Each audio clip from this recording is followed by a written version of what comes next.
you.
Hello and welcome back, dear listeners. It's Vexing Cat, and we are returning to Jack London's White Fang today. So, as per usual with all of my streams, settle in, get cozy, caffeinate if you need to, hydrate if you need to. If you're stopping in from another stream, just get comfortable and relax. So, let's see here. Welcome in Kirisa, I believe, and there was a Poke Eve that just followed me, so I just want to quickly say hello. And Sino, I hope you're having a wonderful day. It was fun getting to watch your little critter art stream yesterday. Okay, let's see. We are returning to part 2, chapter 4 of White Fang. So let's pull that a little closer. I have caffeination, I have hydration, and I have a bit of chocolate for a snack. Let's see here. Let's go ahead and close out of that. Ta-da. Perfect. So, Chapter 4, The Wall of the World. By the time his mother began leaving the cave on hunting expeditions, the cub had learned well the law that forbade his approaching the entrance. Not only had this law been forcibly and many times impressed on him by his mother's nose and paw, but in him the instinct of fear was developing. Never in his brief, cave-like cave life had he encountered anything of which to be afraid. Yet fear was in him. It had come down to him from a remote ancestry through 1,000,000 lives. It was a heritage he had received directly from One Eye and the she-wolf, but to them, in turn, it had been passed down through all the generations of wolves that had gone before. Fear. That legacy of the wild which no animal may escape nor exchange for pottage. So the grey cub knew fear, though he knew not the stuff of which fear was made. Possibly he accepted it as one of the restrictions of life, for he had already learned that there were such restrictions. Hunger he had known, and when he could appease his hunger, he had felt restriction. The hard obstruction of the cave wall, the sharp nudge of his mother's nose, the smashing stroke of her paw. The hunger unappeased of several famines had borne in upon him that all was not freedom in the world. That to life there were limitations and restraints. These limitations and restraints were laws. To be obedient to them was to escape hurt and to make for happiness. He did not reason the question out in his man fashion. He merely classified the things that hurt and the things that did not hurt, and after such classification, he avoided the things that hurt, the restrictions and restraints, in order to enjoy the satisfaction and the remunerations of life. Thus, it was that in obedience to the law laid down by his mother, and in obedience to the law of that unknown and nameless thing, fear, he kept away from the mouth of the cave. It remained to him a white wall of light. When his mother was absent, he slept most of the time, while during the intervals that he was awake he kept very quiet, suppressing the whimpering cries that tickled in his throat and strove for noise. Once, lying awake, he heard a strange sound in the white wall. He did not know that it was a wolverine standing outside, all a tremble, with its own daring, and cautiously scenting out the contents of the cave. The cub knew only that the sniff was strange, a something unclassified, therefore unknown and terrible. For the unknown was one of the chief elements that went into the making of fear. The hair bristled up on the gray cub's back, but it bristled silently. How was he to know that this thing that sniffed was a thing at which to bristle? It was not born of any knowledge of his, yet it was the visible expression of the fear that was in him, and for which in his own life there was no accounting. But fear was accompanied by another instinct, that of concealment. The cub was in a frenzy of terror, yet he lay without movement or sound, frozen, petrified into immobility, to all appearances dead. His mother, coming home, growled as she smelt the wolverine's track, and bounded into the cave and licked and nuzzled him with undue vehemence of affection. And the cub felt that somehow he had escaped a great hurt. But there were other forces at work in the cub, the greatest of which was growth. Instinct and law demanded of him obedience, but growth demanded disobedience. His mother and fear impelled him to keep away from the white wall. Growth is life, and life is forever destined to make for light. So there was no damming up the tide of life that was rising within him, rising with every mouthful of meat he swallowed, with every breath he drew. In the end, one day, fear and obedience were swept away by the rush of life, and the cub straddled and sprawled toward the entrance. Unlike any other wall with which he had had experience, this wall seemed to recede from him as he approached. No hard surface collided with the tender little nose he thrust out tentatively before him. The substance of the wall seemed as permeable and yielding as light, and as condition, in his eyes, had the seeming of form. So he entered into what had been a wall to him and bathed in the substance that composed it. It was bewildering. He was sprawling through solidity, and ever the light grew brighter. Fear urged him to go back, but growth drove him on, and suddenly he found himself at the mouth of the cave. The wall, inside which he had thought himself, as suddenly leaped back before him to an immeasurable distance. The light had become painfully bright. He was dazzled by it. Likewise, he was made dizzy by this abrupt and tremendous extension of space.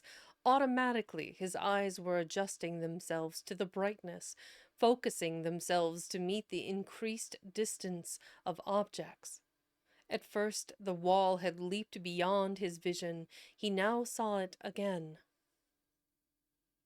But it had taken upon itself a remarkable remoteness. Also, its appearance had changed. It was now a variegated wall, composed of the trees that fringed the stream, the opposing mountains that towered above the trees, and the sky that out-towered the mountain. Thank you, Higarov, for the gifted sub to Danish said. I appreciate it. A great fear came upon him. This was more of the terrible unknown. He crouched down on the lip of the cave and gazed out on the world. He was very much afraid. Because it was unknown, it was hostile to him. Therefore the hair stood up on end along his back, and his lips wrinkled weakly in an attempt at a ferocious and intimidating snarl. Out of his puniness and fright, he challenged and menaced the whole wide world.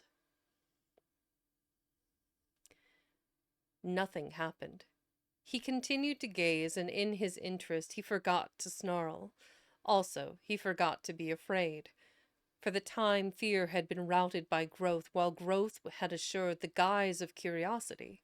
He began to notice near objects. An open portion of the stream that flashed in the sun, the blasted pine tree that stood at the base of the slope, and the slope itself, that ran right up to him and ceased 2 feet beneath the lip of the cave on which he crouched. Now, the gray cub had lived all his days on a level floor. He had never experienced the hurt of a fall. He did not know what a fall was, so he stepped boldly out upon the air, his hind legs still resting on the cave lip, so he fell forward, head downward. The earth struck him a harsh blow on the nose that made him yelp. Then he began rolling down the slope, over and over. He was in a panic of terror. The unknown had caught him at last. It had gripped savagely hold of him and was about to wreak upon him some terrific hurt. Growth was now routed by fear, and he keyed like any frightened puppy.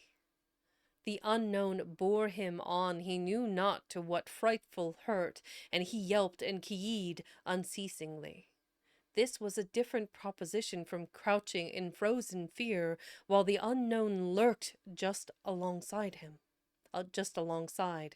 Now the unknown had caught tight hold of him. Silence would do no good.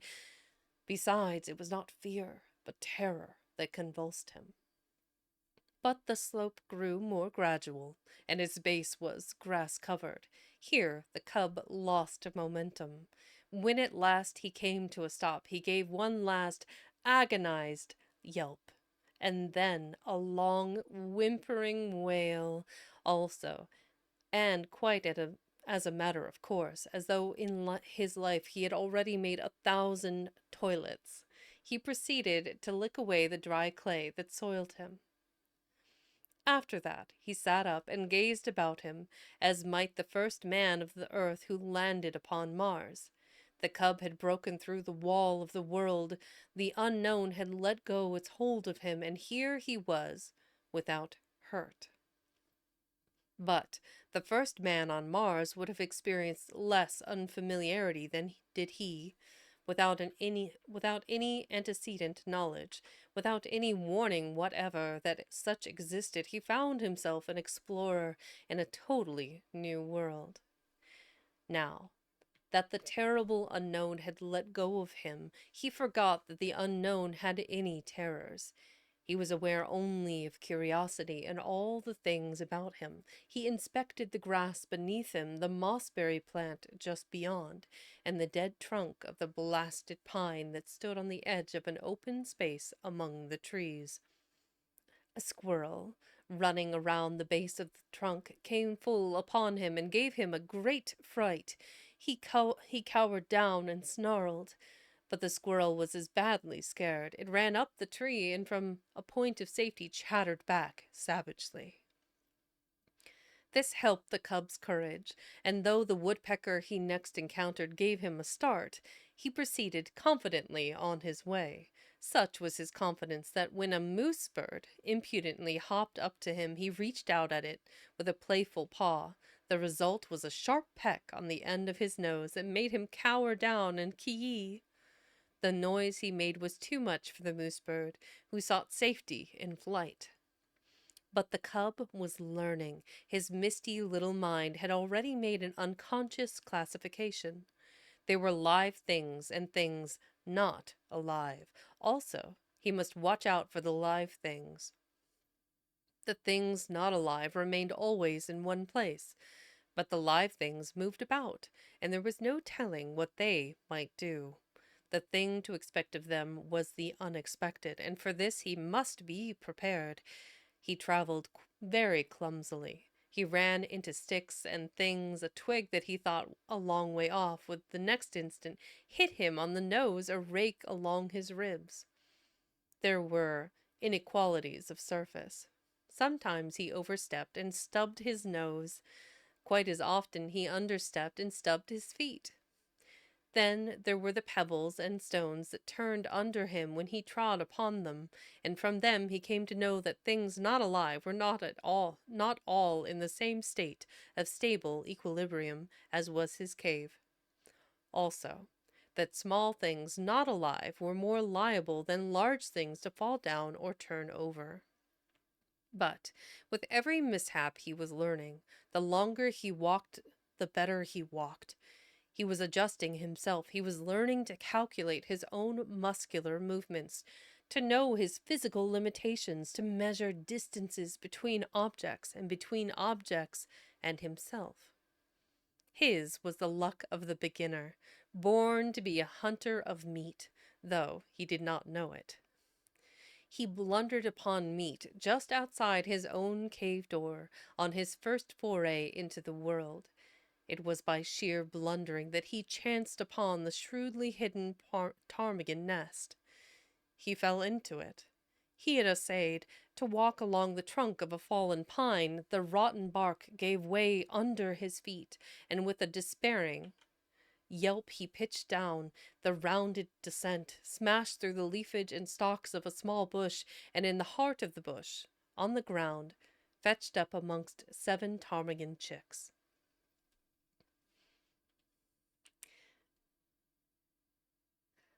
Welcome in, Estheron.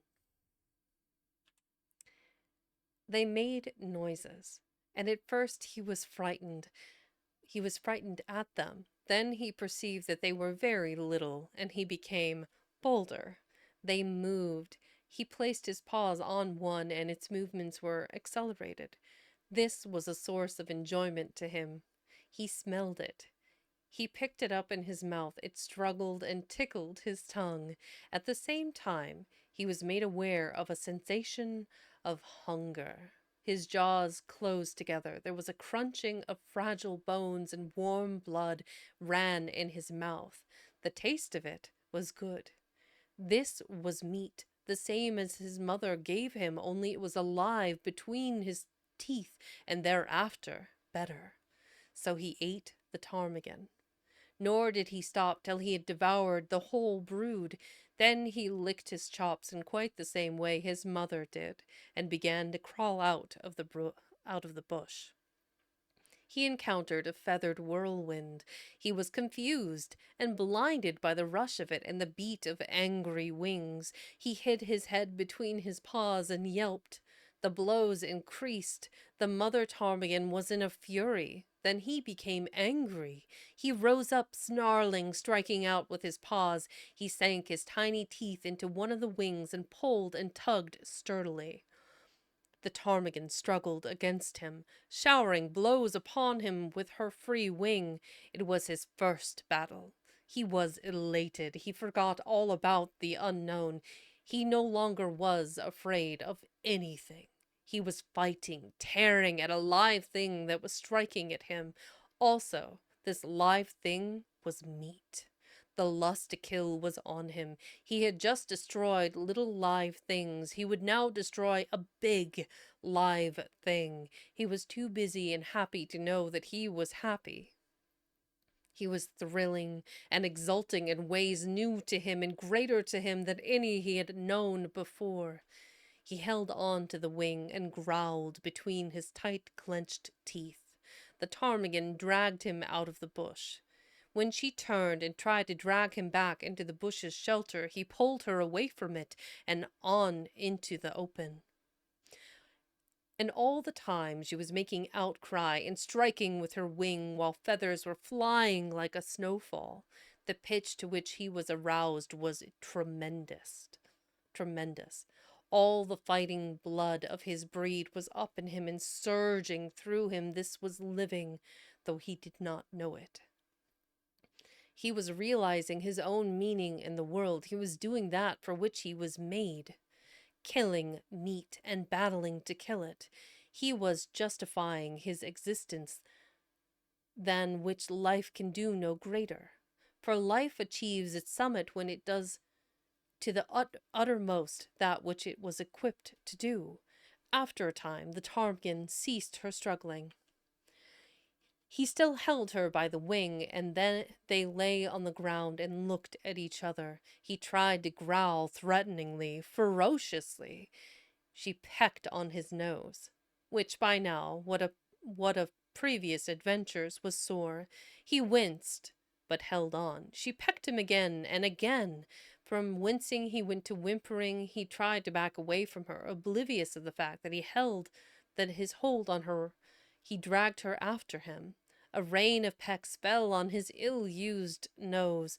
The flood of fight ebbed down in him, and releasing his prey, he turned tail and scampered off across the open in inglorious retreat. He lay down to rest on the other side of the open, near the edge of the bushes, his tongue lolling out, his chest heaving and panting, his nose still hurting him and causing him to continue his whimper. But as he lay there, suddenly there came to him a feeling as of something terrible impending. The unknown, with all its terrors, rushed upon him, and he shrank back instinctively into the shelter of the bush. As he did so, a draught of air fanned him, and a large, winged body swept ominously and silently past. A hawk, driving down out of the blue, and had barely missed him. While he lay in the bush, recovering from this fright and peering fearfully out, the mother ptarmigan on the other side of the open space fluttered out of the ravaged nest. It was because of her loss that she paid no attention to the winged bolt of the sky. But the cub saw, and it was a warning and a lesson to him. The swift downward swoop of the hawk, the short skim of its body just above the ground, the strike of its talons in the body of the ptarmigan's squawk of agony and fright, and the hawk's rush upward into the blue, carrying the ptarmigan away with it. It was a long time before the cub left his shelter. He had learned much. Live things were meat. They were good to eat. Also, live things, when they were large enough, could give hurt. It was better to eat small live things like ptarmigan chicks, and to let alone large live things like ptarmigan hens. Nevertheless, he felt a little prick of ambition, a sneaking desire to have another battle with that ptarmigan hen. Only the hawk had carried her away. Maybe there were other ptarmigan hens. He would go and see. He came down a shelving bank to the stream. He had never seen water before. The footing looked good. There were no inequalities of surface. He stepped boldly out on it and went down, crying with fear, into the embrace of the unknown. It was cold, and he gasped, breathing quickly. The water rushed into his lungs instead of the air that had always accompanied his act of breathing. The suffocation he experienced was like a pang of death. To him it signified death. He had no conscious knowledge of death, but like every animal of the wild, he possessed the instinct of death. To him it stood as the greatest of hurts. It was the very essence of the unknown. It was the sum of the terrors of the unknown, the one culminating and unthinkable catastrophe that could happen to him, about which he knew nothing, and about which he feared everything. Ah, yes, well, it's an interesting story. I think his, between the 1903 Call of the Wild and the 1906 White Fang, the sheer volume of words and expression has grown greatly during that time. Hi, Fallen. Welcome in. Um, I do feel that his ability to, like, loquaciously express all of the depth and imagery has grown quite a bit between that 3-year span. Anyway, moving on. I saw you had to go over to the co-op, Fallen. I'm hoping that you were able to pick up everything you needed. Let's see. He came to the surface, and the sweet air rushed into his open mouth. He did not go down again. Quite as though it had been a long-established custom of his, he struck out with all his legs and began to swim. The near bank was a yard away, but he had come up with his back to it. and the first thing his eyes rested upon was the opposite bank, toward which he immediately began to swim. The stream was a small one, but in the pool it widened out to a score of feet. Midway in the passage, the current picked up the cub and swept him downstream. He was caught in the miniature rapid at the bottom of the pool. Here was little chance for swimming. The quiet water had become suddenly angry. Sometimes he was under, sometimes on top, at all times he was in violent motion. Now being turned over or around, and again being smashed against a rock, and with every rock he struck, he yelped. His progress was a series of yelps from which might have been adduced the number of rocks he encountered. Below the rapid was a second pool, and here, captured by the eddy, he was gently borne to the bank and as gently deposited on a bed of gravel. He crawled frantically clear of the water and lay down. He had learned some more about the world. Water was not alive, yet it moved. Also, it looked as solid as the earth, but was without any solidity at all. His conclusion was that things were not always what they appeared to be. The cub's fear of the unknown was an inherited distrust, and it had now been strengthened by experience. Thenceforth, in the nature of things, he would possess an abiding distrust of appearances. He would have to learn the reality of a thing before he could put his faith into it. One other adventure was destined for him that day. He had recollected that there was such a thing in the world as his mother, and then there came to him a feeling that he wanted her more than all the rest of the things in the world. Not only was his body tired with adventures it had undergone, but his little brain was equally tired. Welcome in. In all the days he had lived, it had not worked so hard as on this one day. Furthermore, he was sleepy, so he started out to look for the cave and his mother, feeling at the same time an overwhelming rush of loneliness and helplessness. He was sprawling along between some bushes when he heard a sharp, intimidating cry. There was a flash of yellow before his eyes. He saw a weasel leaping swiftly away from him. It was a small, live thing, and he had no fear. Then, before him, at his feet, he saw an extremely small, live thing, only several inches long.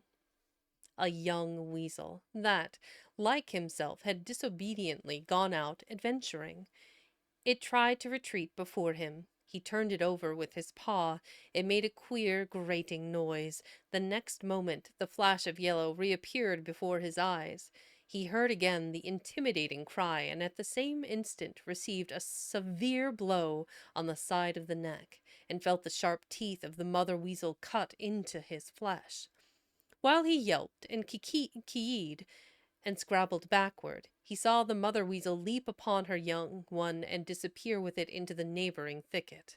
The cut of her teeth in his neck still hurt, but his feelings were hurt more grievously, and he sat down and weakly whimpered. This mother weasel was so small and so savage. He was yet to learn that for size and weight, the weasel was the most ferocious, vindictive, and terrible of all the killers of the wild. But a portion of this knowledge was quick to be his. He was still whimpering when the mother weasel reappeared. She did not rush him. Now that her young one was safe, she approached more cautiously, and the cub had full opportunity to observe her lean, snake-like body and her head erect, eager, and snake-like itself. Her sharp, menacing cry sent the hair bristling along his back, and he snarled warningly at her. She came closer and closer. There was a leap, swifter than his unpracticed sight, and the lean yellow body disappeared for a moment out of the field of his vision. The next moment she was at his throat, her teeth buried in his hair and flesh. At first he snarled and tried to fight, but he was very young, and this was only his first day in the world, and his snarl became a whimper, his fight a struggle to escape. The weasel never relaxed her hold. She hung on, striving to press down with her teeth to the great vein where his lifeblood bubbled. The weasel was a drinker of blood, and it was ever her preference to drink from the throat of life itself. The gray cub the gray cub would have died, and there would have been no story to write about him, had not the she-wolf come bounding through the bushes. The weasel let go the cub and flashed at the she-wolf's throat, missing but getting a hold of the jaw instead. The she-wolf flirted her head like the snap of a whip, breaking the weasel's hold and flinging it high in the air. And still, in the air, the she-wolf's jaws closed on the lean, yellow body, and the weasel knew death between the crunching teeth. The cub experienced another access of affection on the part of his mother. Her joy at finding him seemed greater even than his joy at being found. She nuzzled him and caressed him and licked the cuts made in him by the weasel's teeth. Then, between them, mother and cub, they ate the blood drinker, and after that went back to the cave and slept. Woo-wee. Quite the first day of adventure, wouldn't you say? Yeah, the cub's first day passing through the permeable white wall, the wall of light that he had never walked through before, was the beginning of who knows how many adventures. Now that he's explored the outside, he's going to have to go back. Drink water. Become. You got it, Teeth. You got it. I was getting a little bit rough there at the end.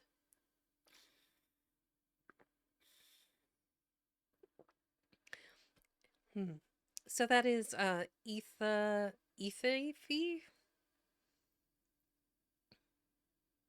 If I'm not pronouncing that correctly, please correct me. But to all of you wonderful listeners, if you're just getting here, we are still continuing White Fang, and we're on the young gray cub's journeys and exploration with the world. If you haven't listened to the first part of the book, parts of chapters 1 through 3 in part 1 are the stories of the she-wolf and her interactions with Bill and Henry and their dog team. The beginning of part 2 is the she-wolf's journey with her paramours to find what she's looking for, or the cave in which she eventually whelps her brood.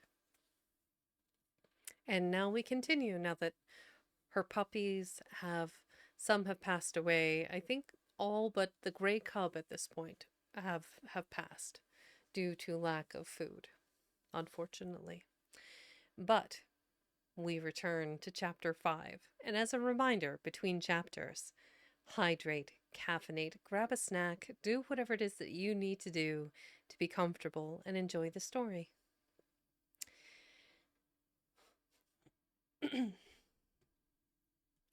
Let's see. Chapter 5 of White Fang, The Law of Meat. Interesting story title, or chapter title.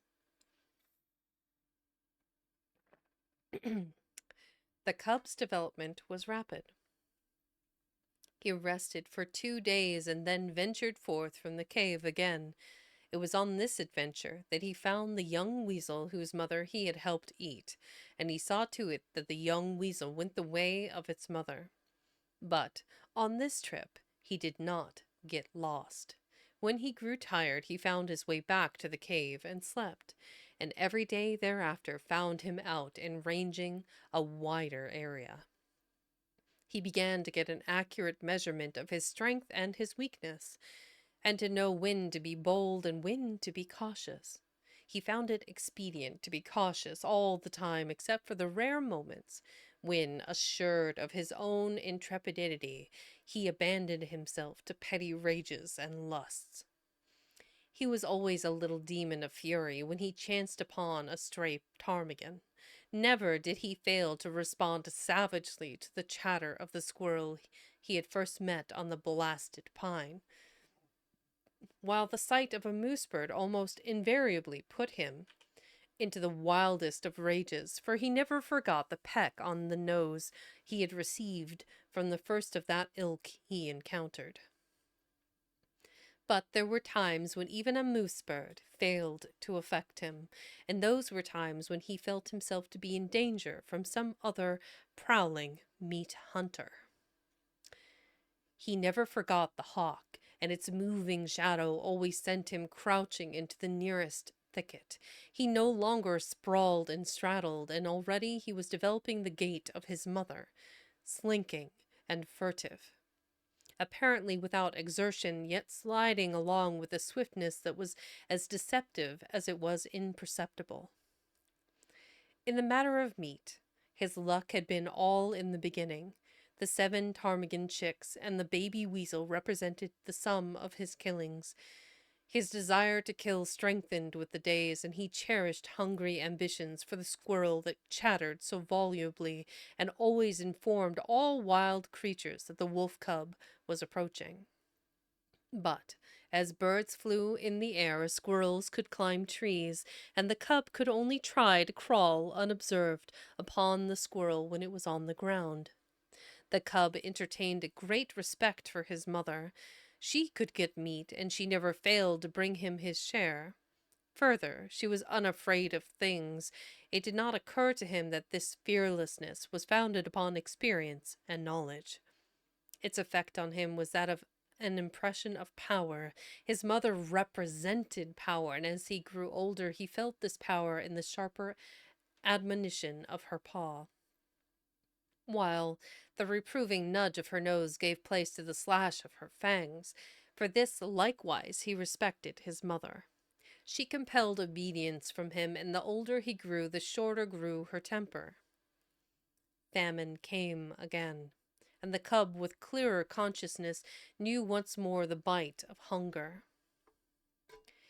The she-wolf ran herself thin in the quest for meat. She rarely slept any more in the cave, spending most of her time on the meat trail, and spending it vainly. This famine was not a long one, but it was severe while it lasted. The cub found no more milk in his mother's breast, nor did he get one mouthful of meat for himself. Before, he had hunted in play, for the sheer joyousness of it. Now he hunted in deadly earnestness, and found nothing.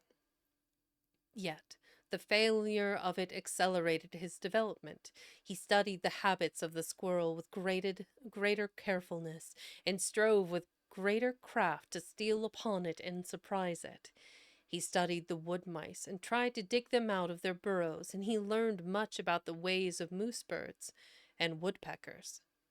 There came a day when the hawk's shadow did not drive him crouching into the bushes. He had grown stronger and wiser and more confident. Also, he was desperate. So he sat on his haunches conspicuously in an open space and challenged the hawk down out of the sky, for he knew that there, floating in the blue above him, was meat. The meat his stomach yearned after so insistently. But the hawk refused to come down and give battle, and the cub crawled away into a thicket and whimpered his disappointment and hunger. The famine broke. The she-wolf brought home meat. It was strange meat, different from any she had ever brought before. It was a lynx kitten, partly grown like the cub, but not so large, and it was all for him. His mother had satisfied her hunger elsewhere, though he did not know that it was the rest of the lynx litter that had gone to satisfy her, nor did he know the desperateness of her deed. He knew only that the velvet-furred kitten was meat, and he ate and waxed happier with every mouthful. A full stomach conduces to inaction, and the cub lay in the cave, sleeping against his mother's side. He was aroused by her snarling. Never had he heard her snarl so terribly, possibly in her whole life. It was the most terrible snarl she ever gave. There was a reason for it, and none knew it better than she. A lynx's lair is not despoiled with impunity. In the full glare of the afternoon light, crouching in the entrance of the cave, the cub saw the lynx mother. The hair rippled up all along his back at the sight. Here was fear, and it did not require his instinct to tell him of it.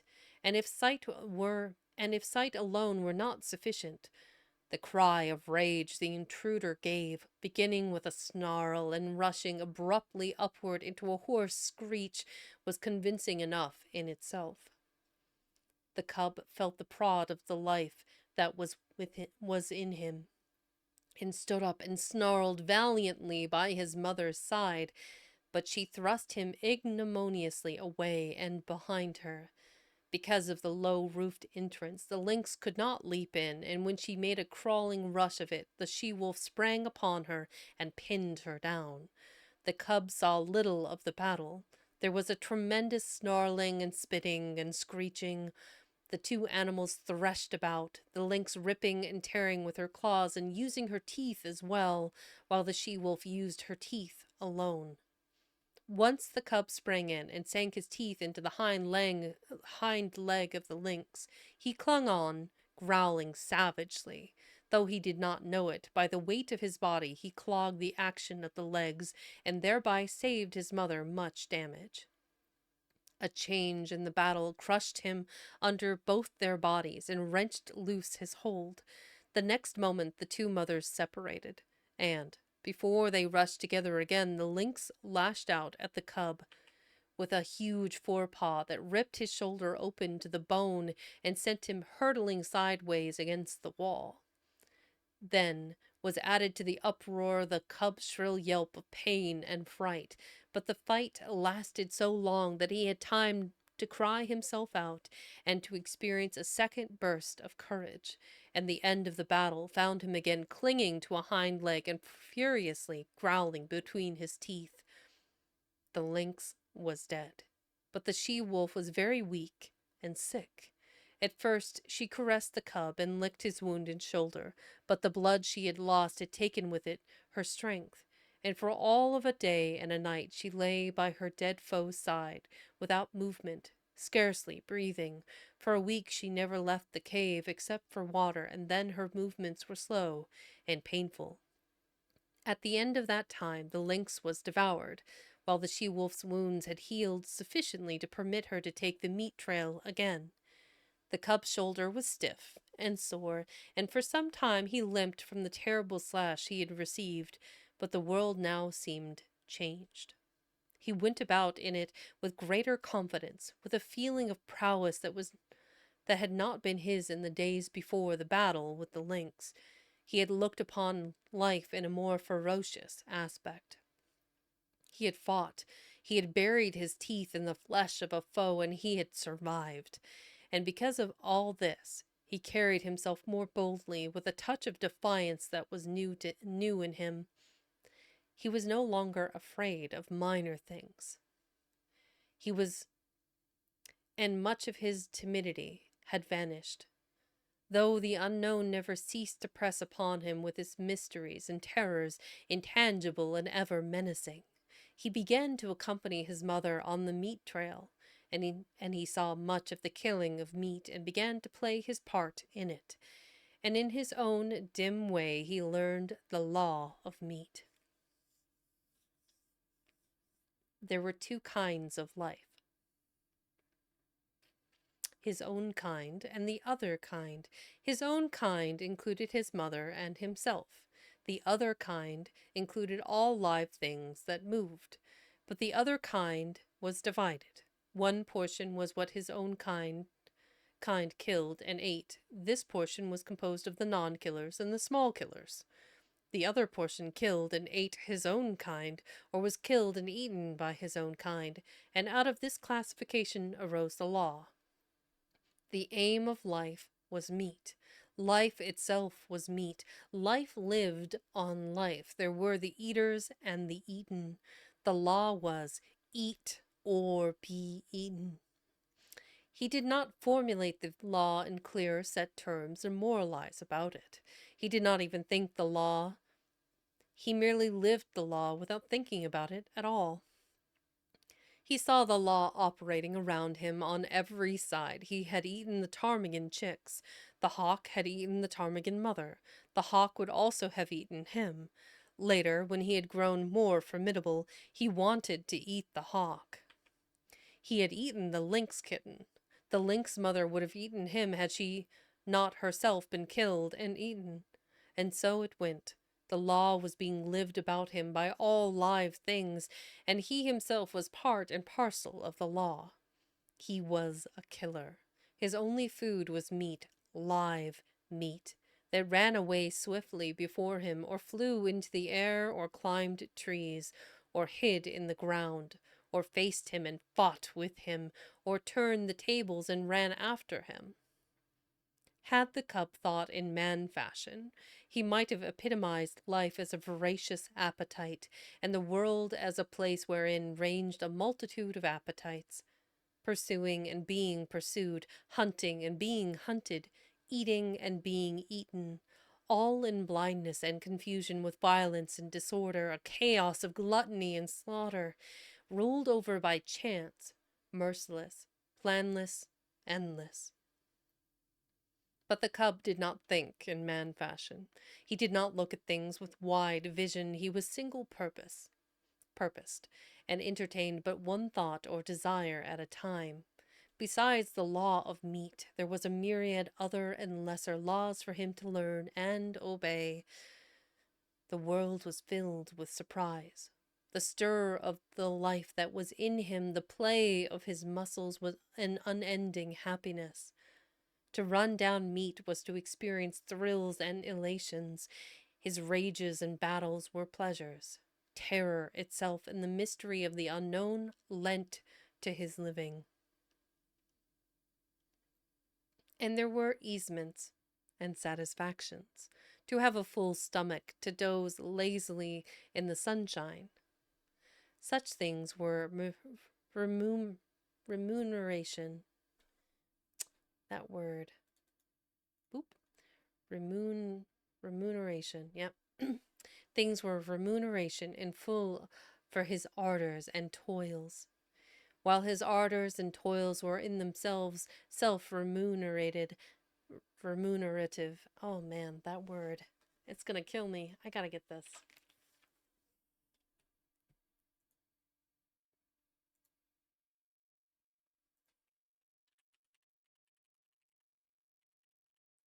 Helps if I write it in the tab.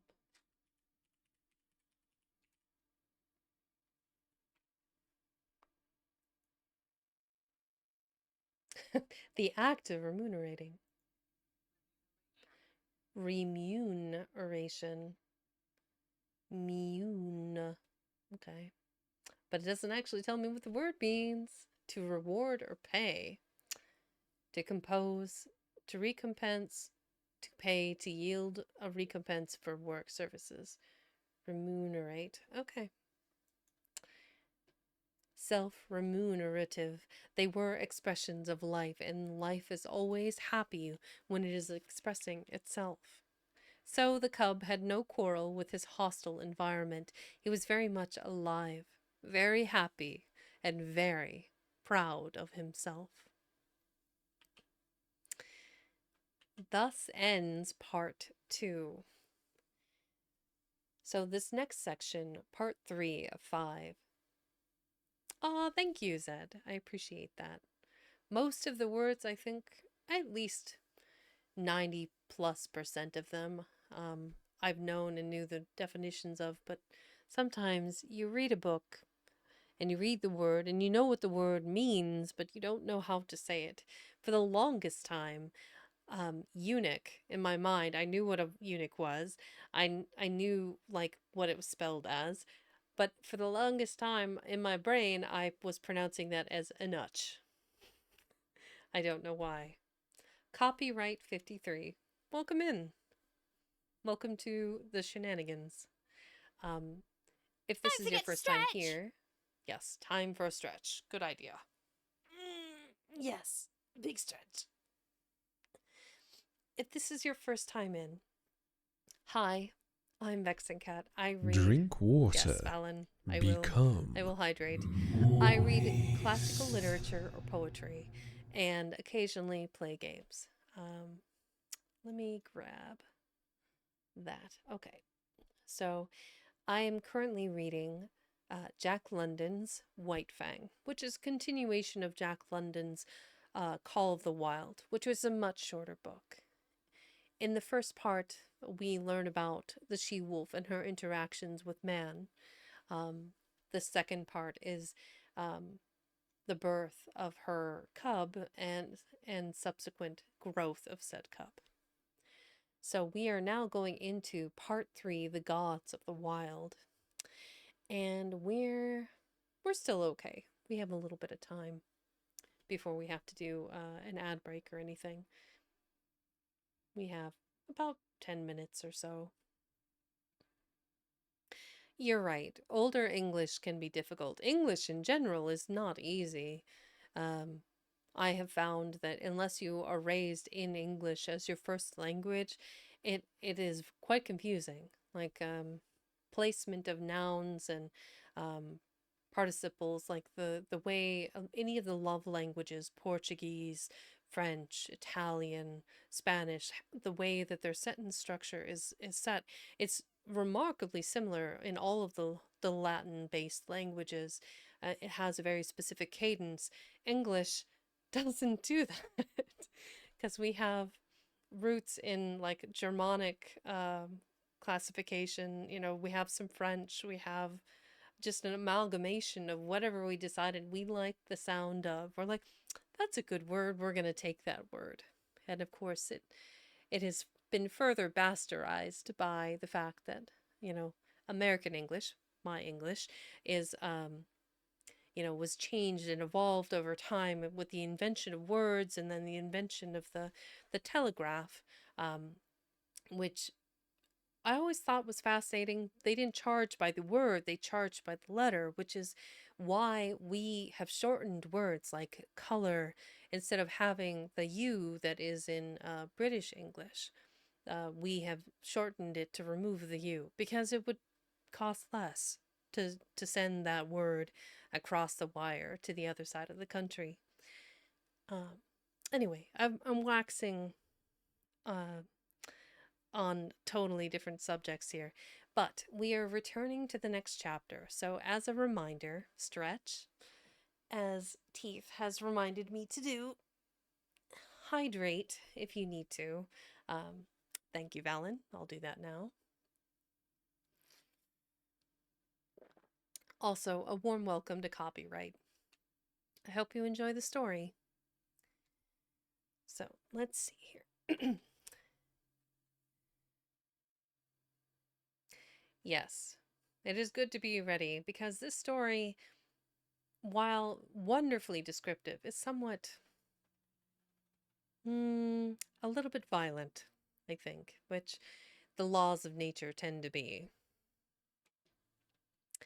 Okay, part 3 of White Fang, the gods of the wild. Let's see. We'll go to chapter 1, the makers of fire. Oh, there's a faded lithography image here. Let's zoom in a little bit. So this is obviously, you can tell when lithography is used because of the way the etching process creates these very hard lines along the edge of the metal plate, usually copper for the record. And the longer the plate is in the acid bath, the darker and more erosion occurs in the plate. So they drew the image onto this plate and then covered it in stages so that you could see the white of the snow, the white of the water.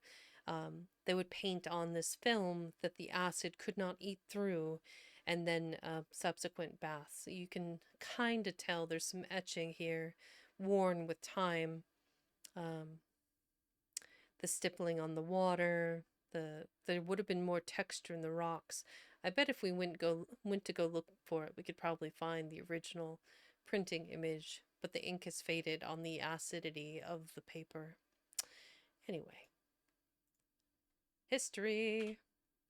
We are in Chapter 1, The Makers of Fire. The cub came upon it suddenly. It was his own fault. He had been careless. He had left the cave and run down to the stream to drink. It might have been that he took no notice because he was heavy with sleep. He had been out all night on the meat trail and had but just then awakened. And his carelessness might have been due to the familiarity of the trail to the pool. He had traveled it often and nothing had ever happened on it. He went down past the blasted pine, crossed the open space, and trotted in amongst the trees. Then, at the same instant, he saw and smelt. Before him, sitting silently on their haunches, were 5 live things, the like of which he had never seen before. It was his first glimpse of mankind. But at the sight of him, the 5 men did not spring to their feet, nor show their teeth, nor snarl. They did not move, but sat there, silent and ominous. Nor did the cub move. Every instinct of his nature would have impelled him to dash wildly away had there not suddenly and for the first time arisen in him another and counter instinct. A great awe descended upon him. He was beaten down to movelessness by an overwhelming sense of his own weakness and littleness. Here was mastery and power, something far and away beyond him. The cub had never seen man, yet the instinct concerning man was his. In dim ways he recognized in man the animal that had fought itself to primacy over the other animals of the wild. Not alone out of his own eyes, but out of the eyes of all his ancestors was the cub now looking upon man. Out of eyes that had circled in the darkness around countless winter campfires, that had peered from safe distances and from the hearts of thickets at the strange 2-legged animal that was lord over living things. The spell of the cub's heritage was upon him, the fear and the respect born of the centuries of struggle and the accumulated experience of the generations. The heritage was too compelling for a wolf that was only a cub. Had he been full grown, he would have run away. As it was, he cowered down in a paralysis of fear, already half pre-offering the submission that his kind had proffered from the first time a wolf came in to sit by man's fire and be made warm. One of the Indians arose and walked over to him and stooped above him. The cub cowered closer to the ground. It was the unknown objectified at last, in concrete flesh and blood, bending over him and reaching down to seize hold of him. His hair bristled involuntarily, his lips writhed back, and his little fangs were bared.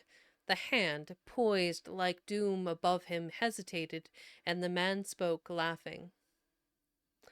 Wabam, wabiska ip pit ta. Look, the white fangs.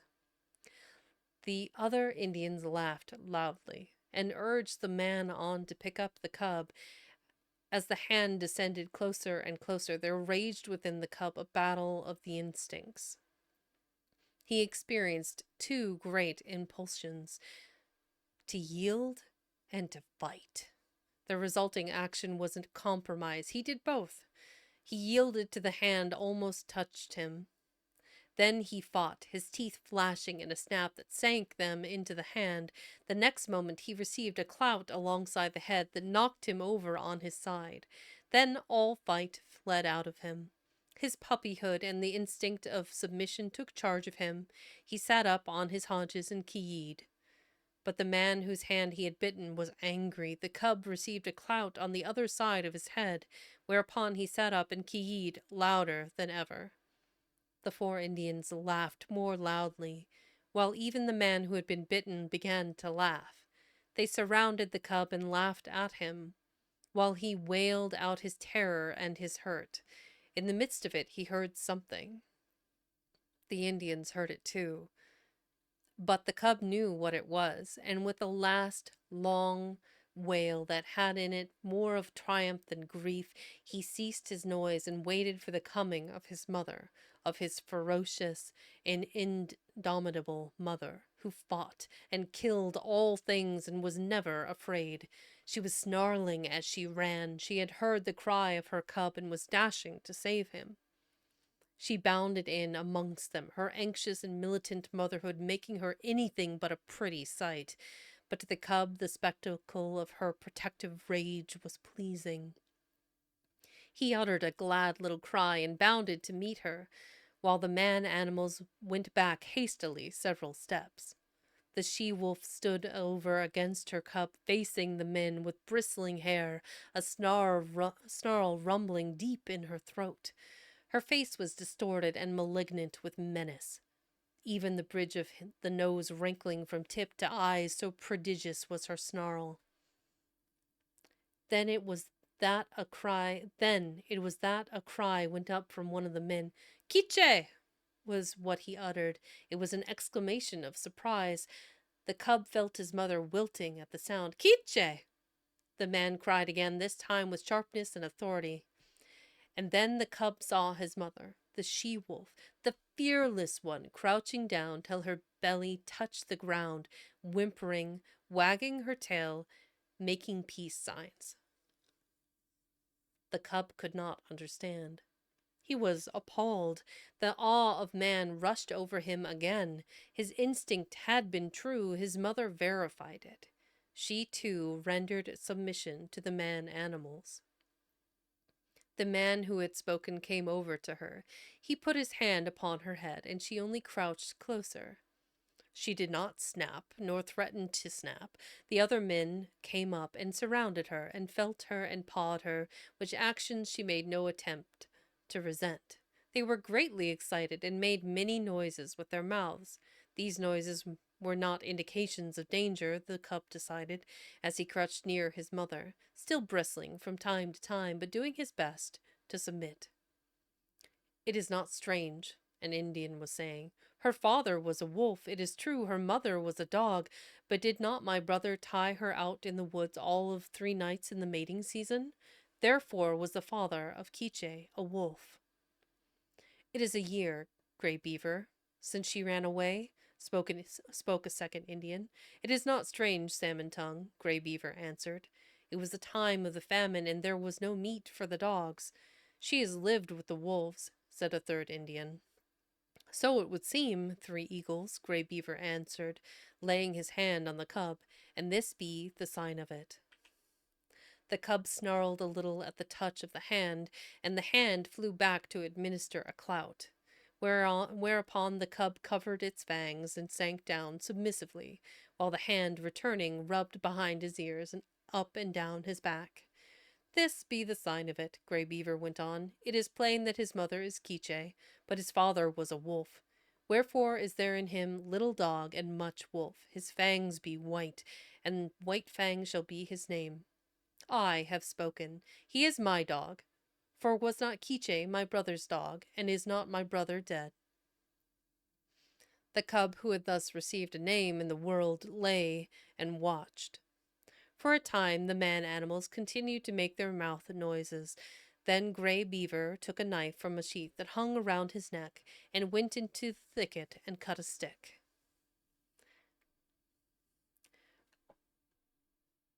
White Fang watched him. He noticed the stick at each end, and in the notches fastened strings of rawhide. One string he tied around the throat of Quiche. Then he led her to a small pine, around which he tied the other string. White Fang followed and lay down beside her. Salmon Tongue's hand reached out to him and rolled him over on his back. Quiche looked on anxiously. White Fang felt fear mounting in him again. He could not quite suppress a snarl, but he made no offer to snap. The hand, with fingers crooked and spread apart, rubbing his stomach in a playful way, and rolled him from side to side. It was ridiculous and ungainly, lying there on his back, with legs sprawling in the air. Besides, it was a position of such utter helplessness that White Fang's whole nature revolted against it. He could not, he could do nothing to defend himself. If this man animal intended harm, White Fang knew that he could not escape it. How could he spring away with his 4 legs in the air above him? Yet submission made him master his fear, and he only growled softly. This growl he could not suppress, nor did the man animal resent it by giving him a blow on the head. And furthermore, such was the strangeness of it, White Fang experienced an unaccountable sensation of pleasure as the hand rubbed back and forth. When he was rolled on his side, he ceased the growl. When the fingers pressed and prodded at the base of his ears, the pleasurable sensation increased. And when, with a final rub and scratch, the man left him alone and went away, all fear had died out of White Fang. He was to know fear many times in his dealings with man, yet it was a token of the fearless companionship with man that was ultimately to be his. After a time, White Fang heard strange noises approaching. He was quick in his classifications, for he knew them at once for man-animal noises. A few minutes later, the remainder of the tribe, strung out as it was on the march, trailed in. There were more men and many women and children, 40 souls of them, and all heavily burdened with camp equipage and outfit. Also, there were many dogs, and these, with the exception of the part-grown puppies, were likewise burdened with camp outfit. On their backs, in bags that fastened tightly around, underneath the dogs carried from 20 to 30 pounds of weight. White Fang had never seen dogs before, but at sight of them he felt that they were his own kind, only somehow different. But they displayed little difference from the wolf. When they discovered the cub and his mother, there was a rush. White Fang bristled and snarled and snapped in the face of the open-mouthed oncoming wave of dogs, and went down and under them, feeling the sharp slash of teeth in his body, himself biting and tearing at the legs and bellies above him. There was a great uproar. He could hear the snarl of Quiche as she fought for him, and he could hear the cries of the man-animals, the sounds of clubs striking upon bodies, and the yelps of pain from the dogs so struck. Only a few seconds elapsed before he was on his feet again. He could now see the man-animals driving back the dogs, with clubs and stones defending him, saving him from the savage teeth of his kind that somehow was not his kind. And though there was no reason in his brain for a clear conception of so abstract a thing as justice, nevertheless, in his own way, he felt the justice of the man-animals, and he knew them for what they were. Makers of law and executors of law. Also, he appreciated the power with which they administered the law.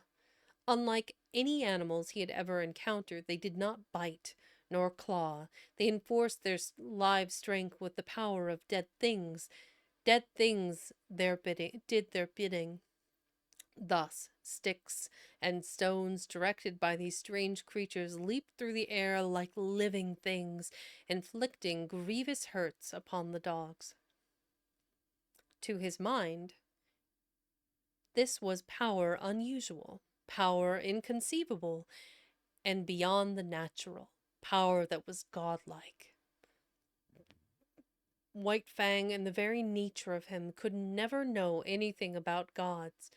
At the best, he could know only things that were beyond knowing, but the wonder and awe that he had of these man-animals in ways resembled what would be the wonder and awe of a man at sight of some celestial creature on a mountaintop, hurling thunderbolts from either hand at an astonished world.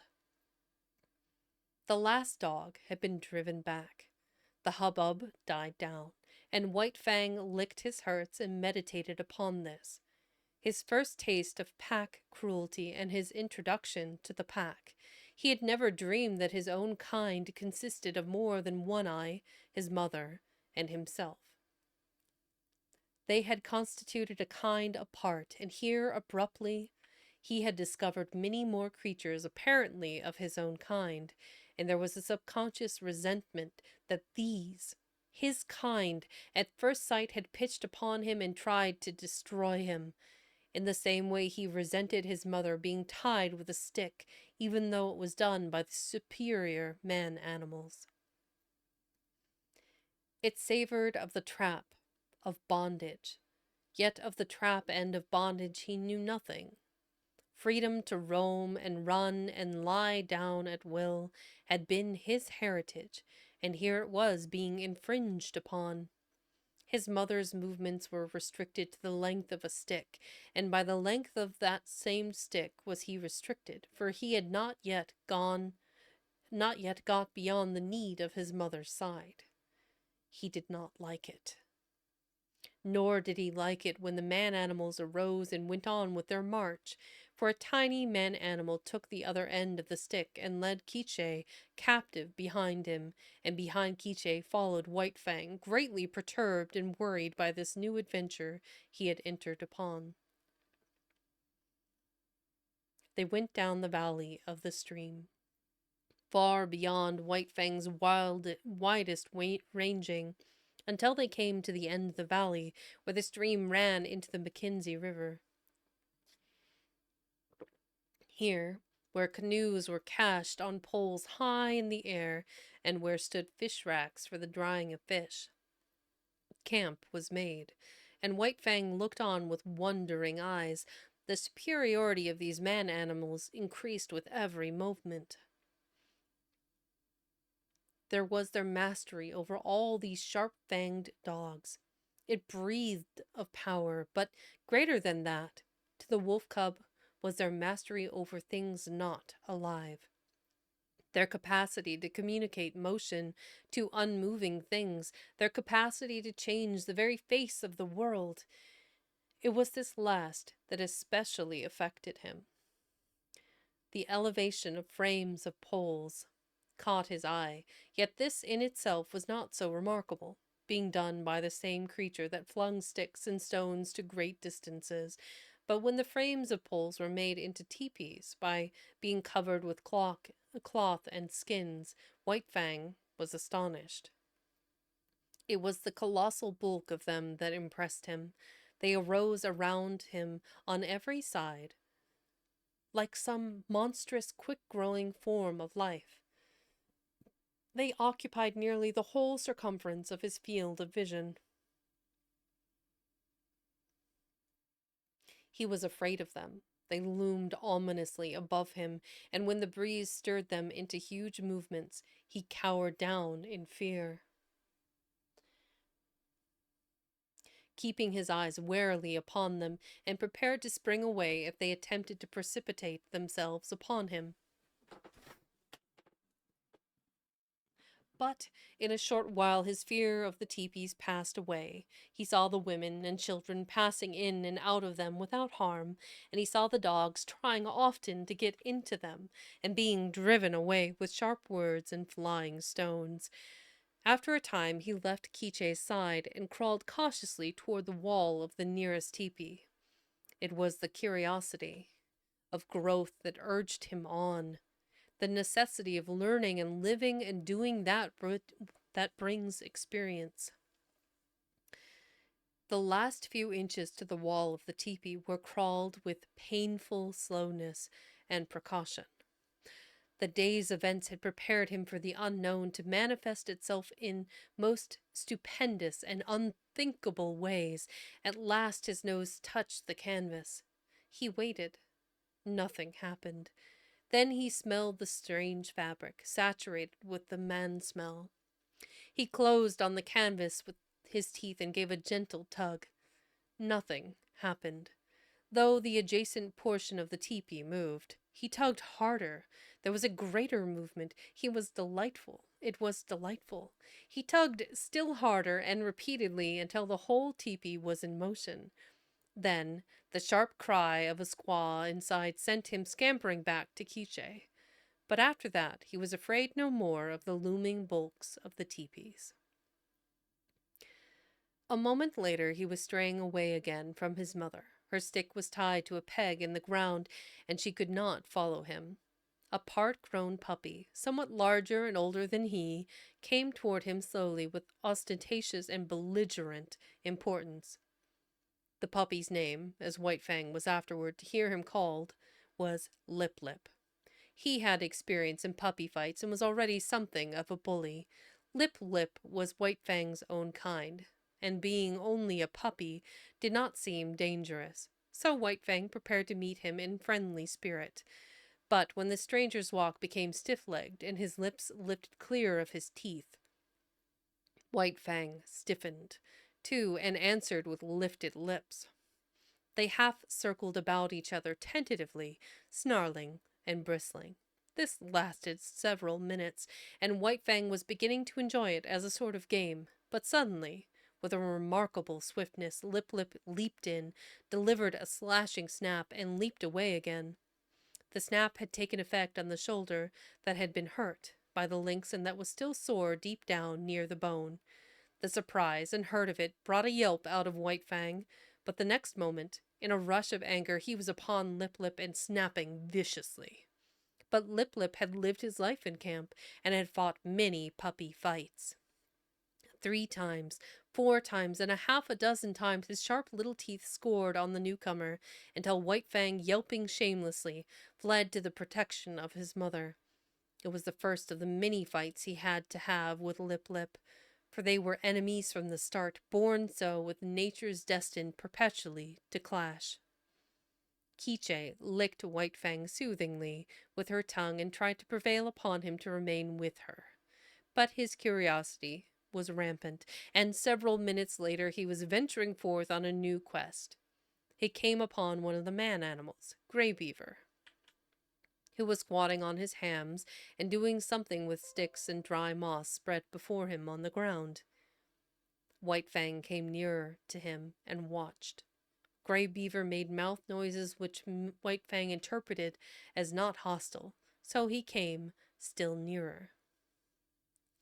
Women and children were carrying more sticks.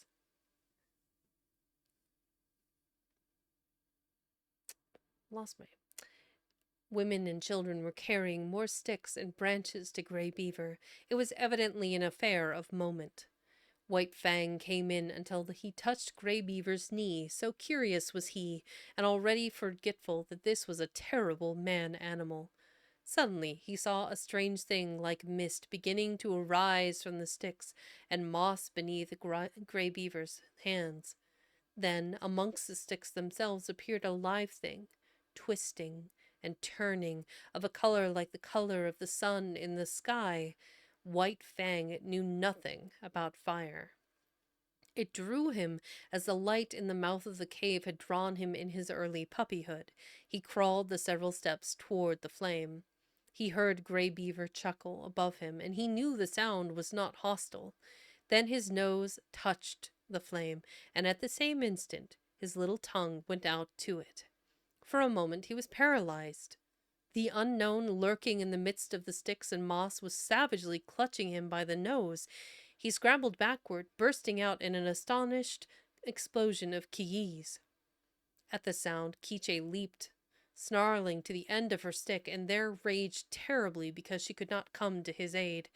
But Grey Beaver laughed loudly and slapped his thighs and told the happening to all the rest of the camp till everybody was laughing uproariously. But White Fang sat on his haunches and ki-yied a forlorn and pitiable little figure in the midst of the man-animals. It was the worst hurt he had ever known. Both nose and tongue had been scorched by the live thing, sun-colored, that had grown up under Grey Beaver's hands. He cried and cried interminably, and every fresh wail was greeted by bursts of laughter on the part of the man-animals. He tried to soothe his nose with his tongue, but the tongue was burnt too, and the two hurts coming together produced greater hurt, whereupon he cried more hopelessly and helplessly than ever. And then shame came to him. He knew laughter and the meaning of it. It is not given us to know how some animals know laughter and know when they are being laughed at. But it was this same way that White Fang knew it, and he felt shame that the man animals should be laughing at him.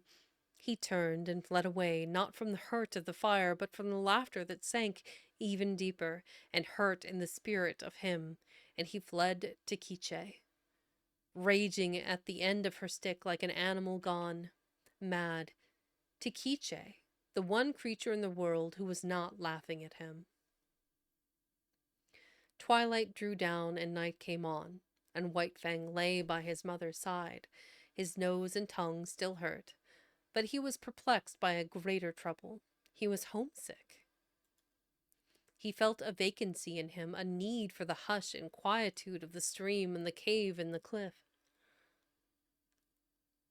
Life had become too populous. There were so many of the man animals, men, women, and children all making noises and irritations, and there were the dogs, ever squabbling and bickering, bursting into uproars and creating confusions. The restful loneliness of the only life he had known was gone. Here, the very air was palpitant with life. It hummed and buzzed unceasingly, continually changing its intensity, and abruptly variant in pitch.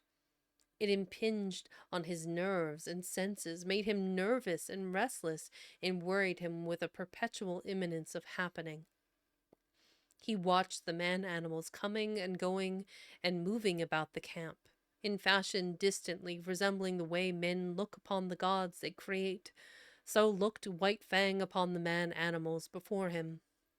They were superior creatures of a variety of gods. To his dim comprehension, they were as much wonder workers as gods are to men. They were creatures of mastery, possessing all manner of unknown and impossible potencies. Overlords alive and not alive, and the not alive, making obey that which moved, imparting movement to that which did not move, and making life, sun-colored and biting life, to grow out of dead moss and wood. They were fire makers. They were gods. We can see young White Fang here and Grey Beaver. They were fire makers. They were gods. So once again, this artwork, these prints are by Charles Livingston. I think it's Hull or Gull. I'm not sure. I can never quite tell with the last name. It's definitely Charles Livingston something. But we have Grey Beaver building the fire and another man watching over as White Fang investigated. Poor puppy. He did not know what to which he shoved his nose and his tongue into. Poor thing. Okay, we are at last at another chapter, and I need to run an ad, unfortunately. Gaze upon gilded sunniness eyes. Do you want me to call you gilded sunniness eyes? What would you prefer? We call you. Welcome in, and thank you for the follow.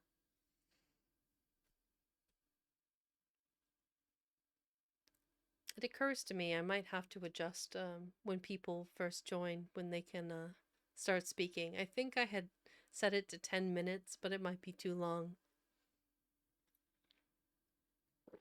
It's all preventative measures because of all of the recent bots that are swarming Twitch, which really surprised me. But they're like copious ads. Like, who had the time to program these? I have no idea. For anyone that's new here, like gaze upon gilded sunniness eyes. Um, I am Vexing Cat. I read classic literature and poetry. I am currently reading White Fang by Jack London, and we are in part 3. But before we start the next chapter, I'm going to go take a quick restroom break, do a quick ad while I step away, And when I come back, we shall continue on where we started. So, uno momento.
Oh my goodness.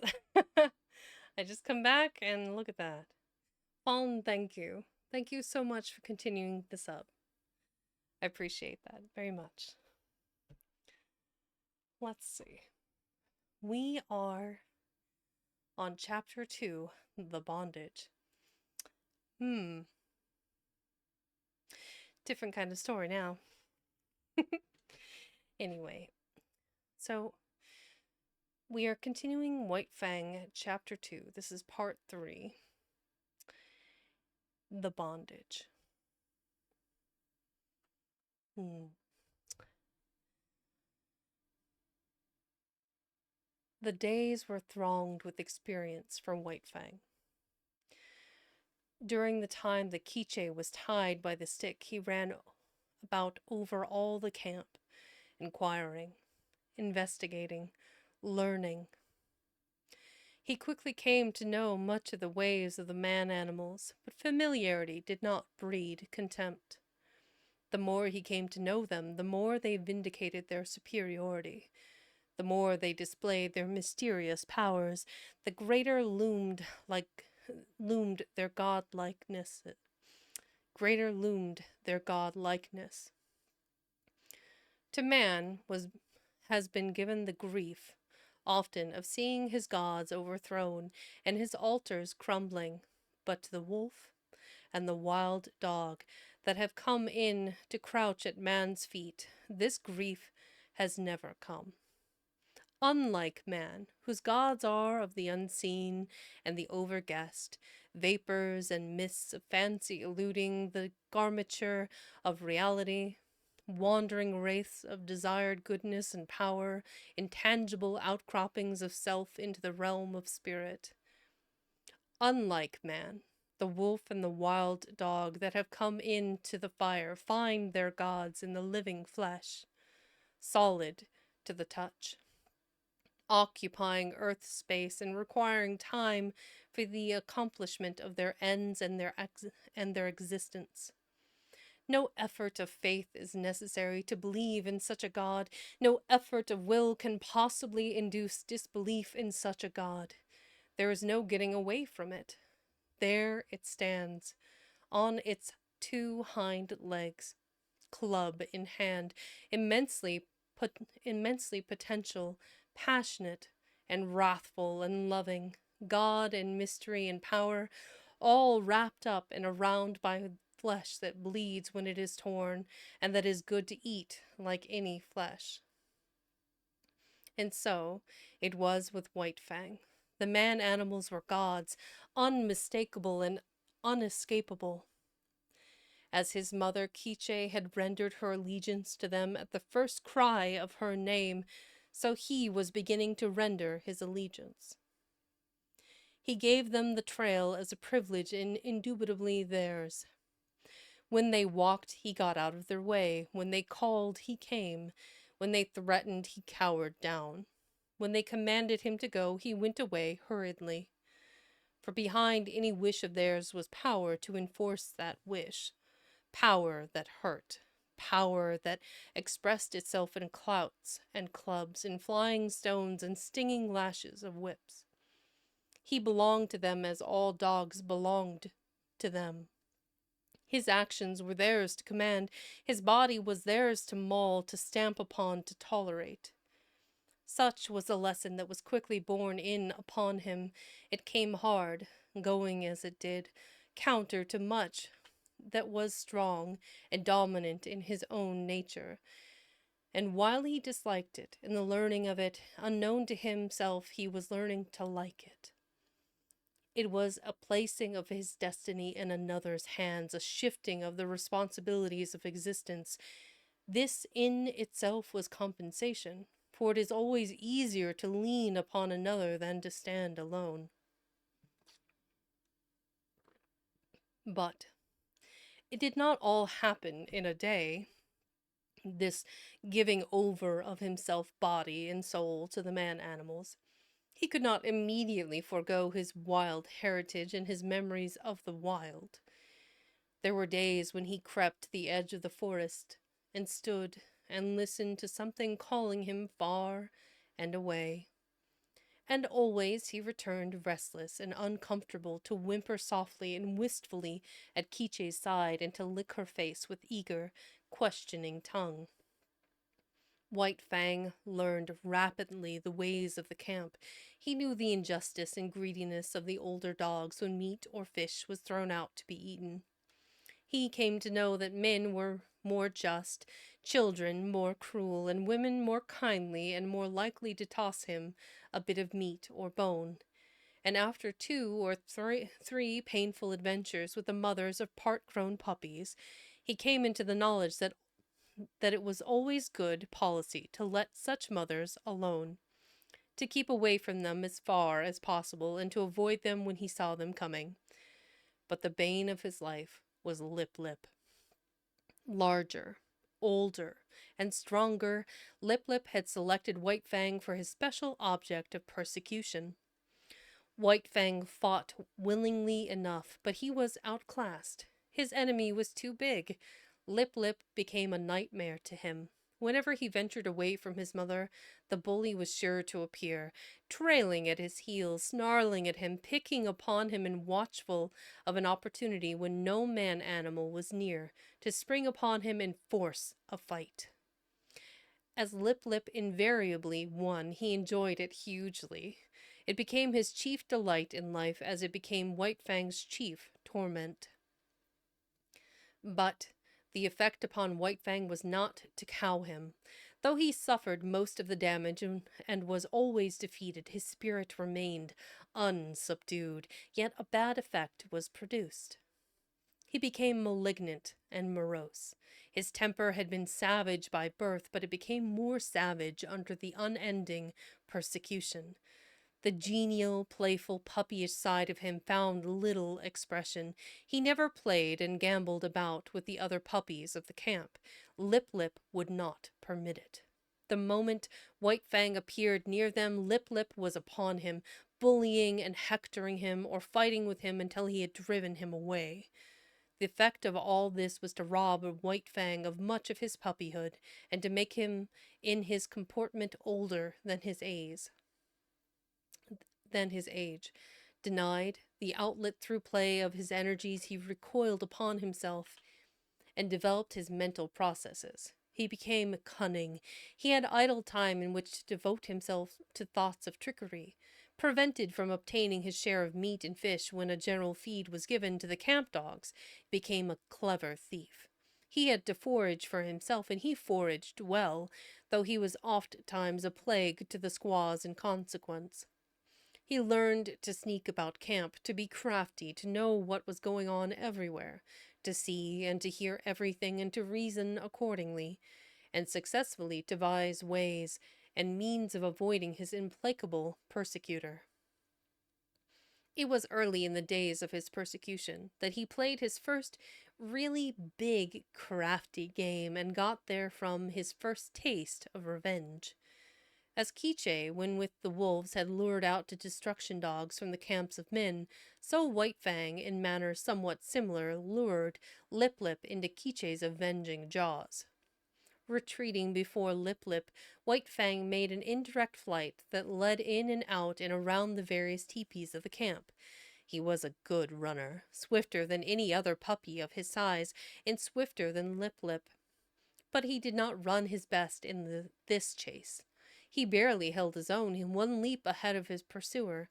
Lip Lip, excited by the chase and by the persistent nearness of his victim, forgot caution and locality. When he remembered locality, it was too late. Dashing at top speed around a teepee, he ran full tilt into Quiche, lying at the end of her stick. He gave one yelp of consternation, and then her punishing jaws closed upon him. She was tied, but he could not get away from her easily. She rolled him off his legs so that he could not run, while she repeatedly ripped and slashed him with her fangs. When at last he succeeded in rolling clear of her, he crawled to his feet, badly disheveled, hurt both in body and spirit. His hair was standing out all over him in tufts where her teeth had mauled. He stood where he had arisen, opened his mouth, and broke out the long, heartbroken puppy wail. But even this he was not allowed to complete. In the middle of it, White Fang, rushing in, sank his teeth into Lip Lip's hind leg. There was no fight left in Lip Lip, and he ran away shamelessly, his victim hot on his heels and worrying him all the way back to his own teepee. Here the squaws came to his aid, and White Fang, transformed into a raging demon, was finally driven off only by a fusillade of stones. Fusillade, is that a word? I've never seen that either.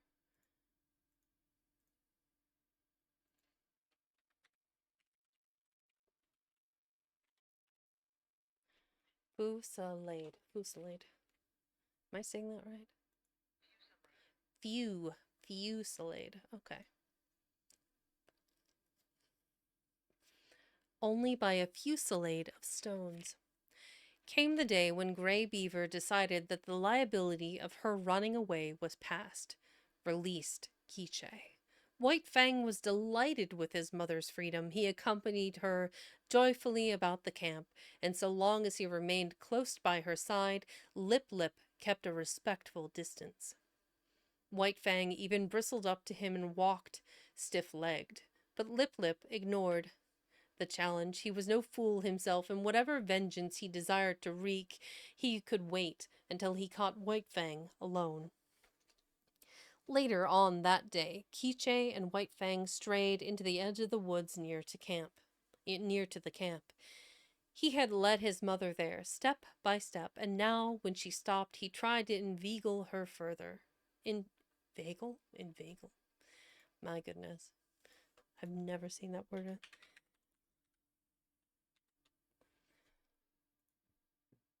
To entice, to lure, to ensnare by flattery or artful talk. Inveigle. Every day we learn. Lots of new words. You're right, Teeth. Lots of new words.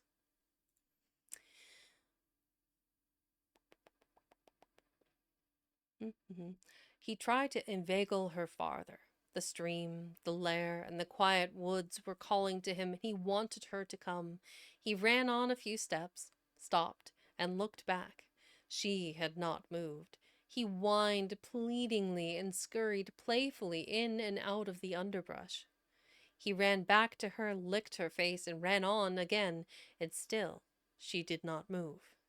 He stopped and regarded her, all of an intentness and eagerness physically expressed that slowly faded out of him as she turned her head and gazed back at the camp.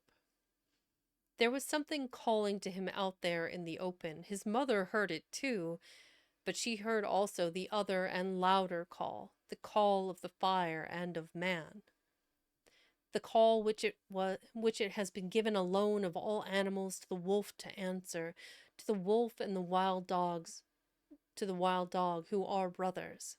Quiche turned and slowly trotted back toward camp. Stronger than the physical restraint of the stick was the clutch of the camp upon her, unseen, and occultly the gods still gripped with their power and could not and would not let her go. White Fang sat down in the shadow of a birch and whimpered softly. There was a strong smell of pine and a subtle wood's fragrances filled the air, reminding him of his old life of freedom before the days of his bondage. But he was still only a part-grown puppy, and stronger than the call either of man or of the wild was the call of his mother. All the hours of his short life he had depended upon her. The time was yet to come for independence, so he arose and trotted forlornly back to camp, pausing once and twice to sit down and whimper and to listen to the call that still sounded in the depths of the forest. In the wild, the time of a mother with her young is short, but under the dominion of man it is sometimes even shorter. Thus it was with White Fang. Grey Beaver was in the debt of Three Eagles. Three Eagles was going away on a trip up the Mackenzie to the Great Slave Lake. A strip of scarlet cloth, a bearskin, 20 cartridges, and quiche went to pay the debt. White Fang saw his mother taken aboard Three Eagles' canoe and tried to follow her. A blow from Three Eagles knocked him backward to the land. The canoe shoved off. He sprang into the water and swam after it, deaf to the sharp cries of Grey Beaver to return. Even a man animal, a god, White Fang ignored, such was the terror he was in of losing his mother. But gods are accustomed to being obeyed, and Grey Beaver wrathfully launched a canoe in pursuit. When he overtook White Fang, he reached down and by the nape of the neck lifted him clear of the water. He did not deposit him at once in the bottom of the canoe. Holding him suspended with one hand, with the other hand he proceeded to give him a beating. And it was a beating. His hand was heavy, every blow was shrewd to hurt, and he delivered a multitude of blows. Impelled by the blows that rained upon him, now from this side, now from that, White Fang swung back and forth like an erratic and jerky pendulum. Varying were the emotions that surged through him. At first he had known surprise, then came a momentary fear. When he yelped several times to the impact of the hand, but this was quickly followed by anger. His free nature asserted itself, and he showed his teeth and snarled fearlessly in the face of the wrathful god. This but served to make the god more wrathful. The blows came faster, heavier, more shrewd to hurt. Grey Beaver continued to beat. White Fang continued to snarl, but this could not last forever. One or the other must give over, and that one was White Fang. Fear surged through him again. For the first time, he was being really manhandled. The occasional blows of sticks and stones he had previously experienced were as caresses compared with this.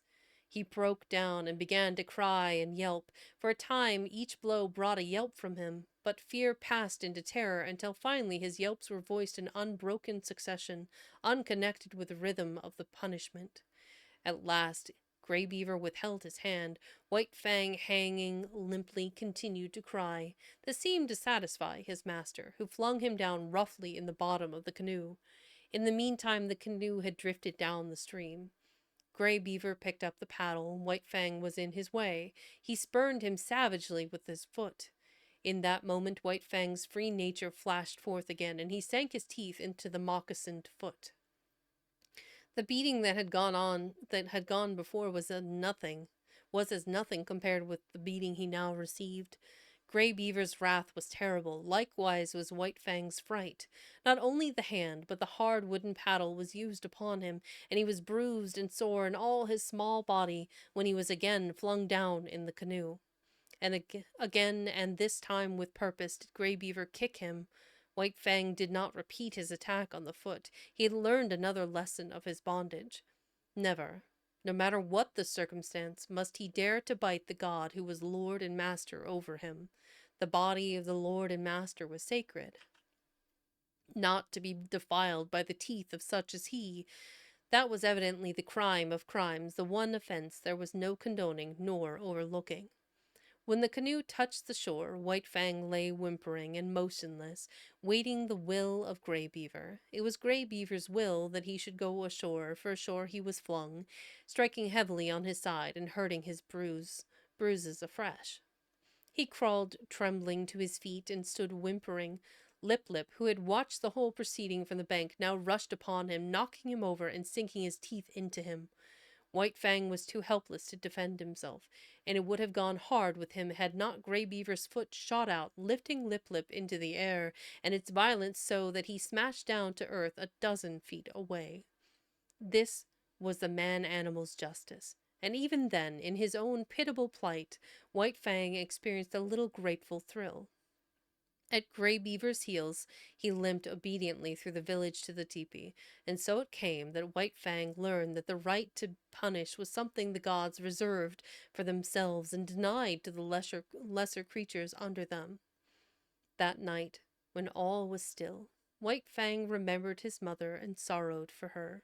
He sorrowed too loudly and woke up Grey Beaver, who beat him. After that he mourned gently when the gods were around, but sometimes, straying off to the edge of the woods by himself, he gave vent to his grief and cried it out with loud whimperings and wailings.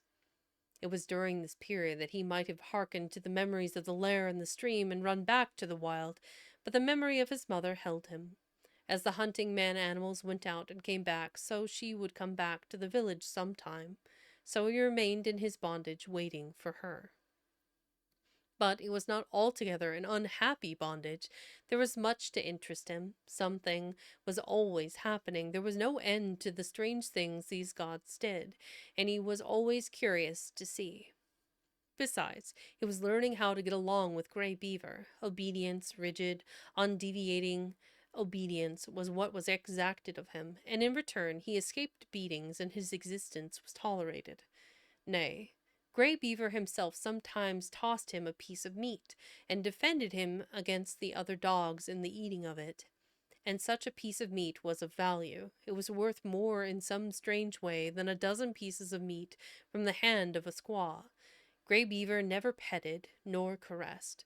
Perhaps it was the weight of his hand, perhaps his justice, perhaps the sheer power of him, and perhaps it was all these things that influenced White Fang, for a certain tie of attachment was forming between him and his surly lord. Insidiously, and by remote ways, as well as by the power of stick and stone and clout of hand, were the shackles of White Fang's bondage being riveted upon him, the qualities in his kind that in the beginning made it possible for them to come in the fires of men.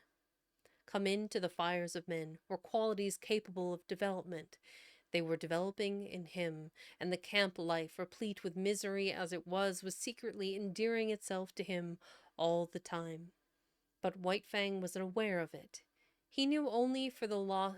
He only knew grief for the loss of Quiche, hope for her return, and a hungry yearning for the free life that had been his. Oh, that's quite sad. Poor White Fang, losing his mother like that. A dog to just be traded away because of a debt. I can't even imagine. I don't know. I would fight tooth and nail to keep my dog, I think. Um, as ornery and silly and ridiculous as she is loud and verbose as her um, husky relatives, but she is as anxious and vibraty as her Weimaraner counterparts. So super lean, super fast, um, may or may not vibrate like a hummingbird. And she's incredibly skinny despite my many efforts to feed her things that she should not be eating, like bacon. So, anyway, I digress. We are between chapters, and I think I'll read one more today, just because I am getting quite hungry, and I do want to make this book last, if we can, a little bit longer, as I contemplate what I shall be reading next. Um, so, as a friendly reminder between chapters, hydrate, caffeinate, grab a snack, Drink water. stretch if you need to, Become do whatever it is that you need moist.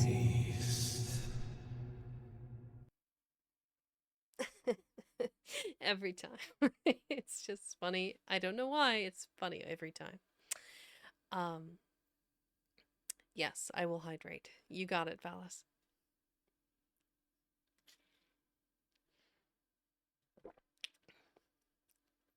It's amazing to me the people that I care about that I need take more care of me. caffeine. My blood is not thin Yes. enough. Caffeination. You got it.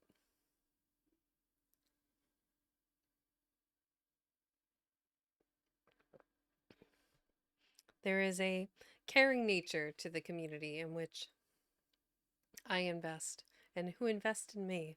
And I really genuinely appreciate it. So, with that being said, if everyone is ready, let's go ahead and read another one. Chapter 3, The Outcast. So we're in part 3, chapter 3, The Outcast. Lip Lip continued to darken his days, that White Fang became wickeder and more ferocious than it was his natural right to be. Savageness was a part of his makeup, but the savageness thus developed exceeded his makeup. He acquired a reputation for wickedness amongst the man animals themselves.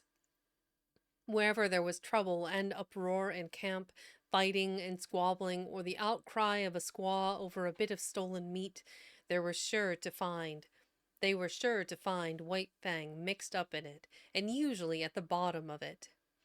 They did not bother to look after the causes of his conduct, they saw only the effects, and the effects were bad.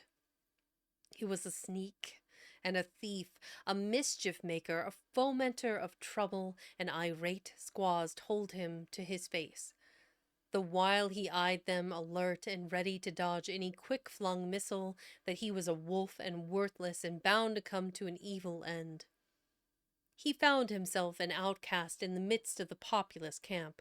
All the young dogs followed. Lip's lead. There was a difference between White Fang and them. Perhaps they sensed the wildwood breed and instinctively felt to him the enmity that the domestic dog feels for the wolf. But be that as it may, they joined with Lip in the persecution, and once declared against him, they found good reason to continue declared against him. One and all, from time to time, they felt his teeth, and to his credit, he gave more than he received. Many of them he could whip in a single fight, but single fight was denied him. The beginning of such a fight was a signal for all the young dogs in camp to come running and pitch upon him. Out of this pack persecution, he learned two important things: how to take care of himself in a mass fight against him, and how on a single dog to inflict the greatest amount of damage in the briefest space of time. To keep one's feet in the midst of the hostile mass meant life, and this he learned well.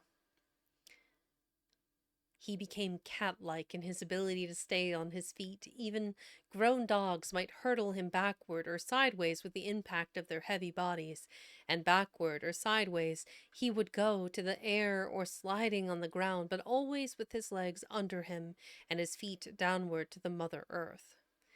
When dogs fight, there are usually preliminaries to the actual combat: snarlings and bristlings and stiff-legged struttings. But White Fang learned to omit these preliminaries. Delay meant the coming against him of all the young dogs. He must do his work quickly and get away. So he learned to give no warning of his intention. He rushed in and snapped and slashed on the instant without notice, before his foe could prepare to meet him. Thus he learned how to inflict quick and severe damage. Also, he learned the value of surprise. A dog, taken off its guard, its shoulder slashed open, or its ear ripped in ribbons, before it knew what was happening, was a dog half-whipped. Furthermore, it was remarkably easy to overthrow a dog taken by surprise, while a dog, thus overthrown, invariably exposed for a moment the soft underside of its neck, the vulnerable point at which to strike for its life. White Fang knew this point. It was a knowledge bequeathed to him directly from the hunting generations of wolves. So it was that White Fang's method, when he took the offensive, was first to find a young dog alone, second to surprise it and knock it off its feet, and third to drive in with his teeth at the soft throat. Being but partly grown, his jaws had not yet become large enough nor strong enough to make his throat attack deadly, but many a young dog went around camp with a lacerated throat in token of White Fang's intention. And one day, catching one of his enemies alone on the edge of the woods, he managed, by repeatedly overthrowing him and attacking the throat, to cut the great vein and let out the life. There was a great row that night.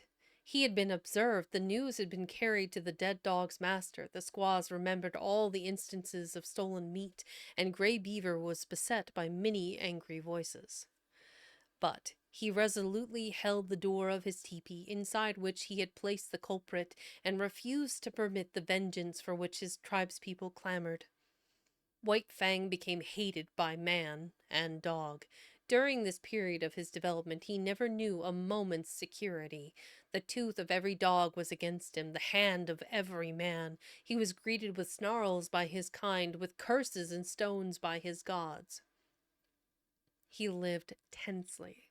He was always keyed up, alert for attack, wary of being attacked, with an eye for sudden and unexpected missiles, prepared to act precipitately and coolly, to leap in with a flash of teeth or to leap away with a menacing snarl.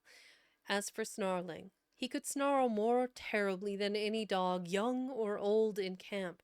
The intent of the snarl is to warn or frighten, and judgment is required to know when it should be used. White Fang knew how to make it and when to make it. Into his snarl he incorporated all that was vicious, malignant, and horrible, with no cerulated, what a word.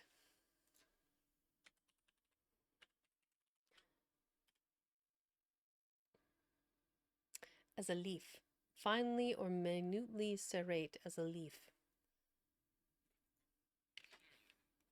One more time. Cerulate. Cerulate. The more you know. Cerulate. Okay.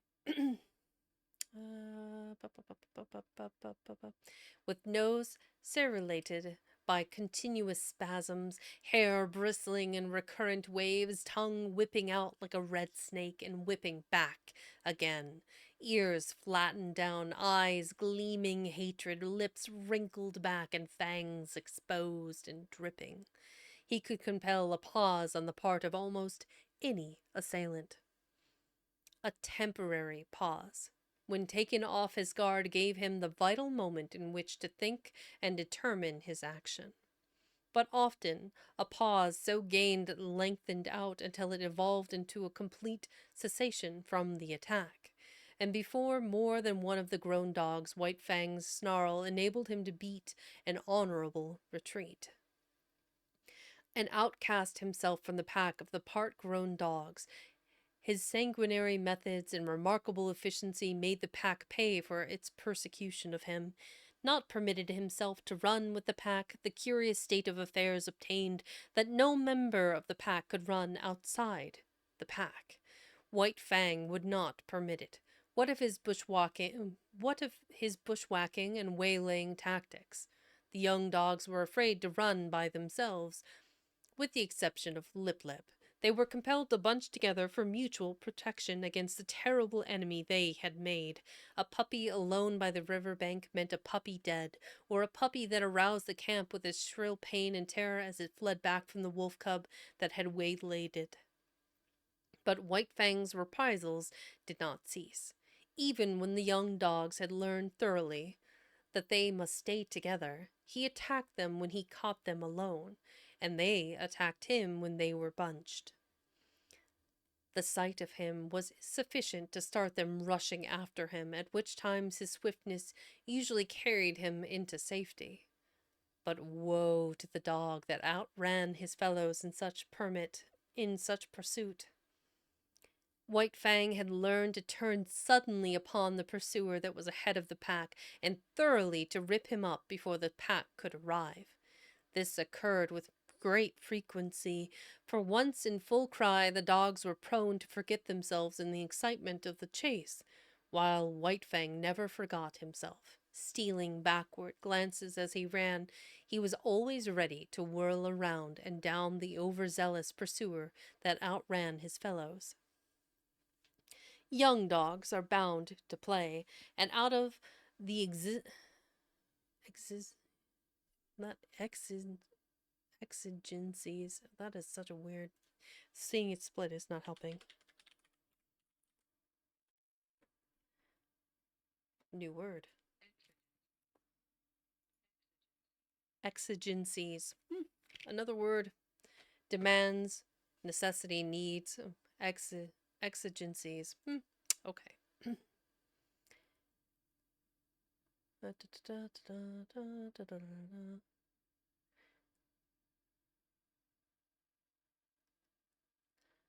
Steal backwards, you ran heaven. Young dogs are bound to play, and out of the exigencies of the situation, they realize their play in this mimic warfare. Thus it was that the hunt of White Fang became their chief game, a deadly game, withal and at all times a serious game. He, on the other hand, being the fastest footed, was unafraid to venture anywhere. During the period that he waited vainly for his mother to come back, he led the pack many a wild chase through the adjacent woods, but the pack invariably lost him. Its noise and outcry warned him of its presence, while he ran alone, velvet-footed, silently, a moving shadow among the trees, after the manner of his father and mother before him. Further, he was more directly connected with the wild than they, and he knew more of its secrets and stratagems. A favorite trick of his was to lose his trail in running water and then lie quietly in a nearby thicket, while their baffled cries arose around him. Hated by his kind and by mankind, indomitable, perpetually warred upon, and himself waging perpetual war, his development was rapid and one-sided. This was no soil for kindliness and affection to blossom in. Of such things he had not the faintest glimmering. The code he learned was to obey the strong and to oppress the weak. Grey Beaver was a god and strong. Therefore White Fang obeyed him. But the dog younger or smaller than himself was weak, a thing to be destroyed. His development was in the direction of power. In order to face the constant danger of hurt and even of destruction, his predatory and protective faculties were unduly developed. He became quicker of movement than the other dogs, swifter of foot, craftier, deadlier, more lithe, more lean with iron-like muscle and sinew, more enduring, more cruel, more ferocious, and more intelligent. He had to become all these things, else he would not have held his own nor survived the hostile environment in which he found himself. My goodness. Hey Gara, you've done it again. um, thank you. Thank you very much for the gifted sub. Swartzkites, you're around here somewhere. I'm sure you'll pop up eventually.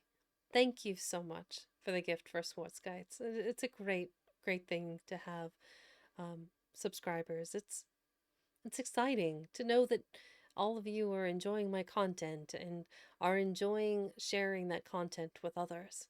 It's lovely. And I just want to say that I appreciate it. Every follow, every subscription, every hello is wonderful. It means what I'm doing has purpose, and it is making others happy.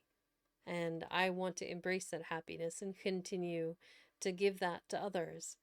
Hopefully people from all over can listen and hear these stories, these classical stories, these poems that they may have seen or heard when they were in school but have forgotten, and have merit, and I think bring maybe not joy, but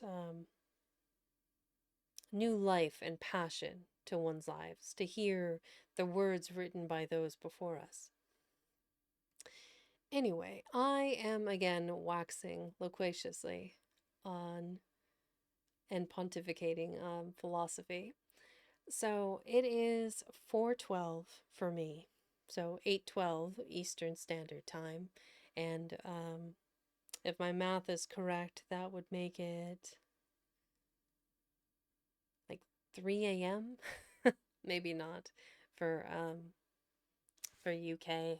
My goodness, time really flies when you're having fun. We have, I think, 2 more parts in this part 3, or 2 more chapters in part 3. Actually, it was a bit longer, I think, for this part. But I think I'm going to end it here today. I normally would keep going, but one, it's been a really long day because I worked a full shift before coming into this. And two, I am very hungry. Oh, it's only 1 a.m. Okay, that's still not great. That's quite late, Danish said. That is still very late. Um, but still, I enjoy reading for all of you, and I will be continuing this on Friday. Um, I had originally thought about making plans to do another collab stream on Sunday. I did do D&D, but I let Kitten for Cuddles, one of my co-conspirators, in the D&D campaign. She streamed it live on her YouTube channel. I think I have that set here. If you wanted to catch that campaign, which was a little bit silly, there you go. You can catch her on Twitch, as well as the video live on her YouTube channel. Yes, I will do my best, said. To each and every one of you, I hope you have a wonderful evening. And let's find some lovely person to hop into. Maybe an art stream or perhaps another ASMR. Yes, the plan is definitely to get a yummy treat. I'm thinking probably a glacier smoothie bowl, which has like cocoa nibs and pineapple and blueberries. It's quite good for local fare. Very enjoyable. Let's see. So first things first, who shall we find? Who shall we find to visit? Um, to the Twitch. Who do we have? Channel. Find. Let's see. Miss Lala is playing Magic the Gathering. Shia is playing a difficult game. Party Demoness is doing Voices of the Void. Vil is just chatting. We could go visit my friend Vil. Let's see. I would love to visit, Bone Caller or Sino or Tiger Fae, but I think none of them are streaming presently. That being said, I think we shall go visit. It'll probably be chill. It might be a little weird and kinky, but we'll go visit my friend Phil. He's lovely. And if you haven't followed him already, I highly recommend it. So let's go ahead and pop in and go see a little crab talk. Let's see. VIL.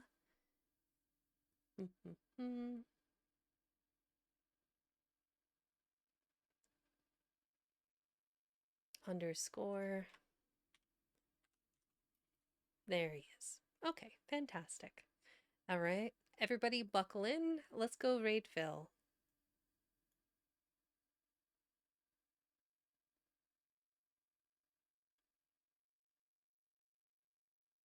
You're welcome, Zed. I'm hoping you all are enjoying the new emotes. I've got more coming, but these ones I was lucky enough to win in a raffle on Twitter. So let's go say hi to Vil.